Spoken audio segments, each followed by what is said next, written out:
तो आज बात करते हैं छत्तीसगढ़ के भिलाई में बने एक वाई शेप्ड ब्रिज की, जो सच कहूं तो अपनी बनावट से ज्यादा अपनी डरावनी कहानियों के लिए मशहूर हो गया है।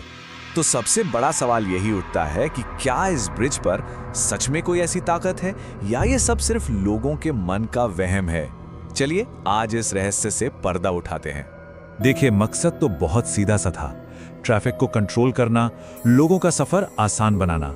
पर बनने के कुछ ही वक्त बाद यह पुल अपनी डरावनी कहानियों के लिए जाना जाने लगा। और यहां से जुड़ी कहानियां भी बड़ी अजीब हैं। कुछ लोग कहते हैं कि रात में एक सफेद साड़ी वाली औरत गाड़ियां रुकवाती है। कुछ का तो ये भी कहना है कि उन्हें लिफ्ट मांगने वाले भूत मिले हैं। कईयों को ये एहसास हुआ है कि अंधेरे में कोई उन्हें घूर रहा है।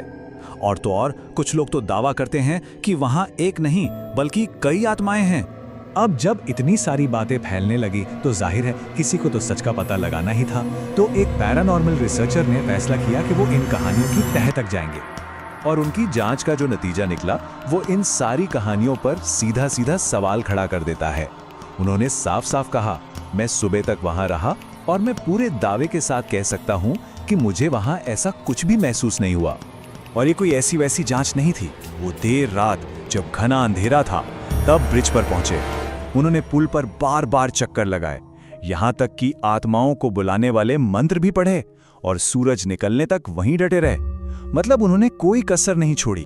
तो सवाल फिर वही है, अगर वहां भूत नहीं है तो फिर ये सब कहानियां आई कहां से? चलिए अब इसके पीछे की असल वजह को समझने की कोशिश करते हैं। देखिए, किसी भी अफवाह के जन्म की एक पूरी कहानी होती है। यहां भी शायद कुछ ऐसा ही हुआ होगा।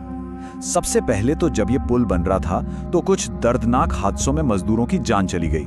फिर जब पुल खुला तो इसकी लोकेशन काफी सुनसान और रात में अंधेरी थी।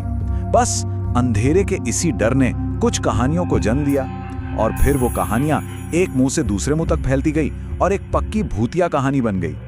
तो अब हमारे सामने दो चीजें हैं। एक तरफ है अफवाह कि पुल पर आत्माएं भटकती हैं और दूसरी तरफ है हकीकत, यानी एक दर्दनाक इतिहास, एक सुनसान इलाका और अंधेरे से लगने वाला हमारा स्वाभाविक डर। इन तीनों चीजों ने मिलकर इस कहानी को गढ़ा है। और इसमें ना हमारे दिमाग का भी एक बहुत बड़ा रोल है। सोचकर देखिए, जब हम किसी अंधेरी और शांत जगह पर अकेले होते हैं तो हमारा दिमाग खुद ही ऐसी चीजें सोचने लगता है जो असल में होती ही नहीं है। ये बस एक वहम होता है, हकीकत नहीं। लेकिन बात सिर्फ एक डरावनी कहानी तक ही सीमित नहीं है। इस अफवाह के वजह से लोगों को असल में नुकसान हो रहा है, खासतौर पर रात के 11 बजे से सुबह के 4 बजे के बीच। ये वो वक्त है जब ज्यादातर लोग, खासकर जो टू व्हीलर पर होते हैं, वो डर के मारे इस पुल का इस्तेमाल करने से बचते हैं। इसे साइकोलॉजी में बायस्टैंडर इफेक्ट कहते हैं। मतलब एक ऐसा असर जिसे डर और कई गुना बढ़ा देता है। इसका सीधा मतलब यह है कि अगर उस पुल पर किसी को सच में मदद की जरूरत पड़ जाए तो शायद भूतों की कहानी के डर से कोई रुकेगा ही नहीं। और यही इस कहानी का सबसे खतरनाक पहलू है। एक झूठी अफवाह किसी की जान पर बन सकती है, क्योंकि डर के मारे कोई भी किसी जरूरतमंद की मदद के लिए आगे नहीं आएगा। ये दिखाता है कि कैसे एक कहानी हमारी सुरक्षा के लिए खतरा बन सकती है। तो इन सब बातों को जानने के बाद हम आखिर किस नतीजे पर पहुंचते हैं?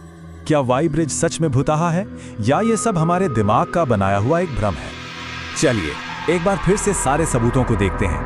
पहली बात, भूतों या किसी पैरानॉर्मल एक्टिविटी का कोई ठोस सबूत नहीं है। दूसरी बात, एक रिसर्चर ने पूरी रात वहां बिताई और उन्हें कुछ नहीं मिला। हाँ, माहौल सुनसान है जो डर पैदा करता है, और वहां हुए हादसे इन कहानियों को एक दुखद लेकिन तार्किक वजह देते हैं। तो मतलब साफ है, इस ब्रिज भूतों से नहीं बल्कि एक कहानी से भुताहा है। और ये बात हमें एक बहुत जरूरी सवाल पर लाके छोड़ देती है कि अगली बार जब कोई ऐसी कहानी सुनी जाए तो क्या उस पर आंख बंद करके विश्वास कर लेना चाहिए या फिर सवाल पूछना बेहतर है?